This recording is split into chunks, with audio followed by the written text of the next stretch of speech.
Next on our science poster is our methodology. This is the section where you tell us what you're going to do. Now, you want to be very detailed in this section, so I would put your methodology in bullet points if I were you. If you run out of room, it's okay to go ahead and just click over to the discussion section to complete it, simply because we're not going to be putting a discussion in our poster today.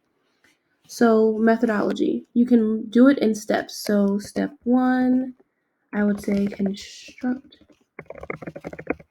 an electromagnet. So that's when you put the wires around and everything else.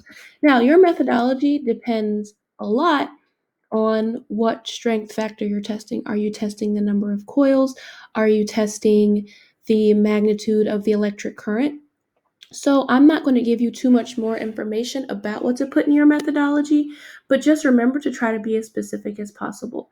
So if you're testing the number of coils, maybe you can tell us how many times you'll wrap the coil around each time. So you can tell us the number of experiments you'll do. So for experiment 1, wrap the wire around the core however many times.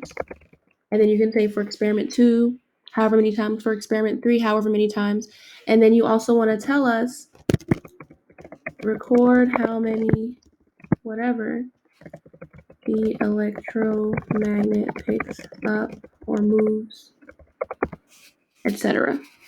Okay, so again, I'm not going to give you too much into this, but I want you to just remember to try to write it into steps, and remember to think as you're writing, think about if someone were to take your poster home, could they do your experiment?